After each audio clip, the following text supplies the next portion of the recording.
بسم اللہ الرحمن الرحیم.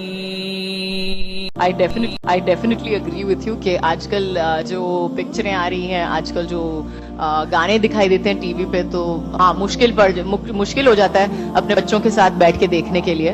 بالکل I agree with you totally. جو ہماری پکچریں ہیں اس وقت کے اس زمانے میں جو لوگ سوچتے تھے, جو لوگ کرتے تھے, وہی دکھائی دیتا تھا پردے پر, اور آج جو لوگ سوچتے ہیں, جو لوگ سہ سکتے ہیں, وہ دکھائی دیتا ہے. کہ تاریخ میں ہم پڑھیں گے خواتین کے ساتھ کیا سلوک کیا گیا ہے, وہ ہم جان لیں, پھر ہم جواب پہ آئیں گے. اگر آپ بیبیلونین کی تاریخ پڑھیں گے, ہسٹری آف بیبیلونین سیولائزیشن, اس میں یہ لکھا ہے کہ جب بھی کوئی مرد قتل کرتا تھا اس کو سزا ملنے کے بدلے اس کی بیوی کو سزا ملتی تھی. اگر آپ گریک سیولائزیشن پڑھیں گے, اس میں ایک خاتون تھی جس کا نام تھا پینڈورا, ایک امیجنری وومن تھی پینڈورا, جو گریک لوگ کہتے تھے اس کے وجہ سے ساری مشکلات جو دنیا میں ہیں وہ اس خاتون کی وجہ سے. ان کا ایک تصور تھا جو غلط تھا. اور اس گریک سیولائزیشن میں خاتون کی عزت ہی نہیں تھی, ویشیا پنا کافی کامن تھا, عام تھا. اگر آپ رومن سیولائزیشن پڑھیں گے, اس کے اندر بھی nudity and prostitution was very common. ننگاپن اور ویشیاپنا بہت عام تھا. خواتین لوگ صرف مزے کے لیے استعمال کیے جاتے تھے اور چھوڑ دیے جاتے تھے. اگر آپ ایجپشین سیولائزیشن پڑھیں گے, اس میں خواتین کو یہ کہا جاتا تھا کہ وہ شیطان کی ایک نشانی ہے. اگر آپ عرب سیولائزیشن پڑھیں گے, قرآن نازل ہونے کے پہلے عربستان میں یہ حال تھا کہ اکثر جب کوئی لڑکی پیدا ہوتی تھی اسے زندہ گاڑ دیا جاتا. الحمدللہ ثم الحمدللہ قرآن نازل ہونے کے بعد یہ جو غلط کام بند ہو گیا. افسوس کی بات ہے کہ اپنے ہندوستان میں اب تک ہے. اسلام ایک وہ مذہب ہے اور محمد صلی اللہ علیہ وسلم وہ شخص ہے جن نے خواتین کا عہدہ اونچا کیا. الحمدللہ انہیں حقوق دیے, انہیں رائٹس دیے, لیکن اس کے ساتھ یہ بھی دکھایا کس طریقے سے حقوق کو قائم رکھے, کس طریقے سے اس عہدے کو قائم رکھے. ایک ہوتا ہے کہ کہنا کیا کرنا, اور کس طریقے سے قائم رکھنا وہ بھی بہت ضروری ہے. تو اسلام نے یہ بتایا کہ جب الحمدللہ خواتین کو اٹھایا گیا ہے, اور کلی طور پہ عام طور پہ مرد اور عورت اسلام میں برابر ہیں. کچھ چیز میں مرد کا درجہ اونچا ہے, کچھ چیز میں عورت کا درجہ اونچا ہے, لیکن کلی طور پہ دونوں برابر ہیں. تو جب اسلام نے, قرآن نے عورت کا درجہ اٹھایا, انہیں یہ بھی چیز دکھائی کس طریقے سے اس سٹیٹس کو برقرار رکھے, اس عہدے کو برقرار رکھے. اور اکثر لوگ بات کرتے خواتین کے حجاب کے بارے میں. اللہ سبحانہ و تعالی قرآن مجید میں پہلے مرد کے حجاب کے بارے میں ذکر کرتے, پھر عورت کے. اللہ تعالیٰ فرماتے سورہ نور میں, سورہ نمبر 24 آیت نمبر 30 میں کہ اے مومن مرد, اے مومن, جب بھی آپ کسی خواتین کو دیکھیں گے تو نظر نیچے کرو. اس کا مطلب جب بھی کوئی مرد خاتون کو دیکھتا ہے اور کچھ بھی غلط خیالات اس کے دل میں آتے ہیں, امیڈیٹلی قرآن کا حکم ہے کہ نظر نیچے کرو.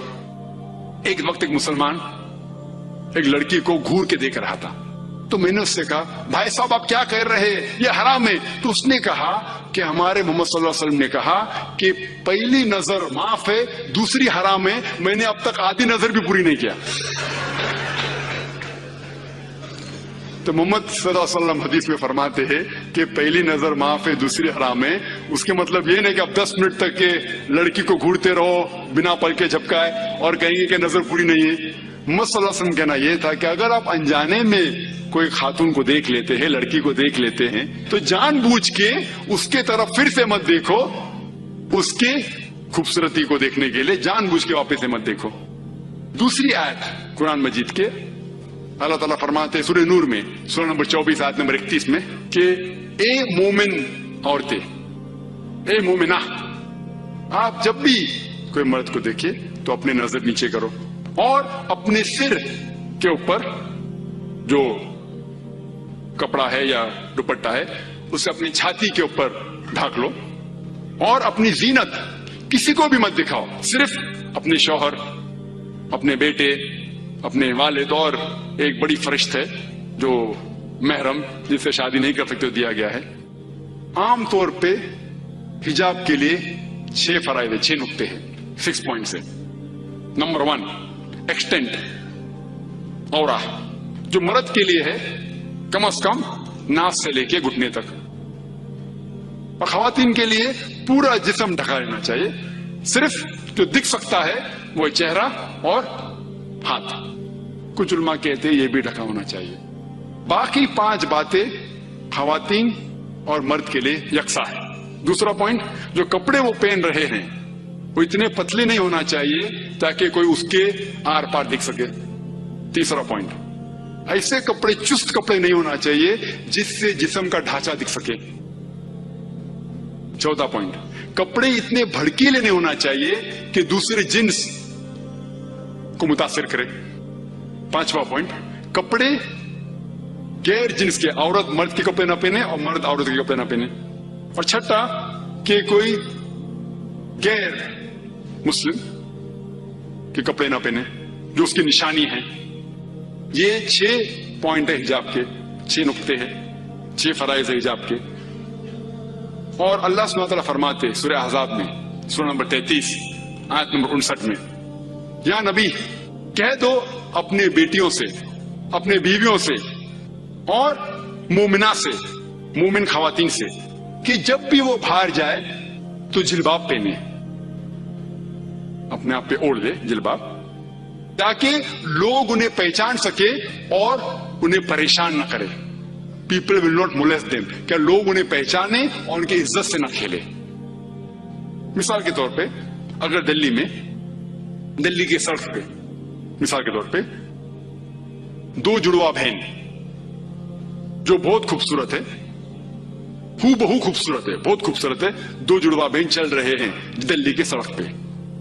एक जुड़वा बहन पहनी हुए इस्लामिक लिबास, पूरा जिस्म ढका हुआ है, सिर्फ चेहरा और हाथ दिख रहा है। और दूसरी बहन पहनी हुई है मगरबी लिबास, मिनी स्कर्ट्स या शॉर्ट, मगरबी लिबास तो मिनी स्कर्ट्स या शॉर्ट्स, जो तन को कम ढक रहा है और दिखा रहा है ज्यादा। और दोनों जुड़वा बहन अगर दिल्ली के सड़क, कनॉट प्लेस, अगर वहां चल रहे हैं और सड़क के कोने पे, किनारे पे एक लफंगा ठहरा हुआ है लड़की को छेड़ने के लिए, मेरा यह सवाल है कि वो लफंगा किसको छेड़ेगा? वो बहन को जो इस्लामिक लिबास पहनी हुई है, हिजाब पहनी हुई, क्या वो बहन जो मगरबी लिबास पहनी हुई है किसको छेड़ेगा? जो मगरबी लिबास पहना हुआ है। कुरान सही कहता है कि हिजाब खवातीन को महफूज रखता है और इज्जत बरकरार रखता है। और इसके बाद इस्लामी शरीयत ये कहती है कि अगर कोई आदमी किसी औरत का बलात्कार करता है, जबर ज़िना करता है, तो उसके लिए सजाए मौत, डेथ पेनल्टी। बहुत से गैर मुस्लिम कहेंगे सजाए मौत, आज की तारीख में 21वीं सदी में सजाए मौत, कितना बेदर्द दीन है ये इस्लाम, कितना नागवार दीन है।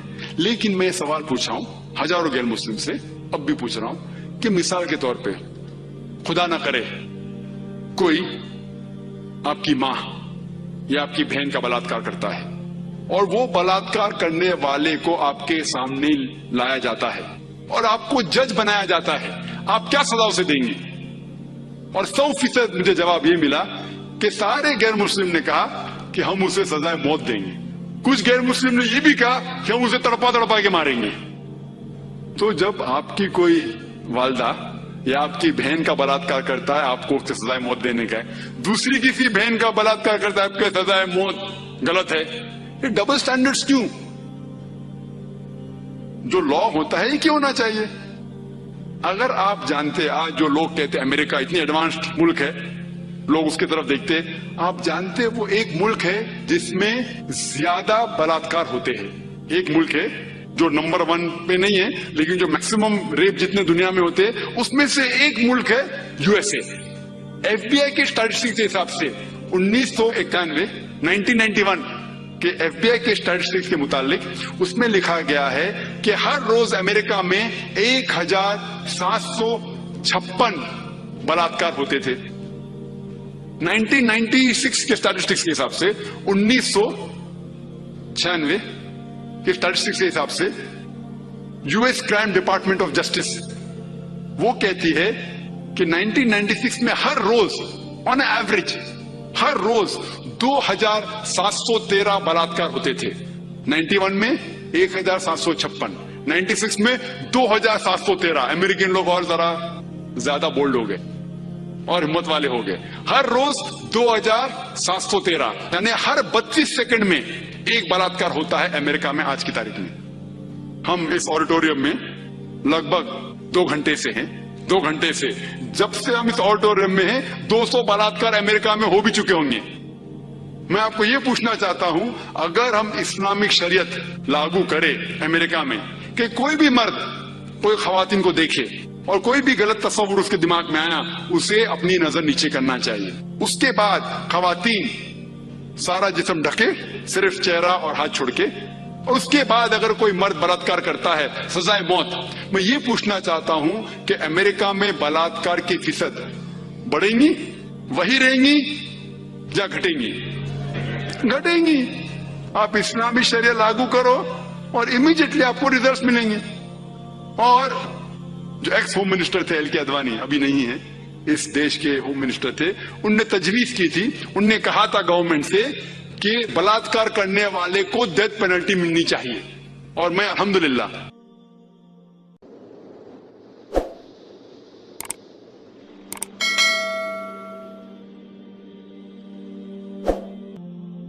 لا إله إلا الله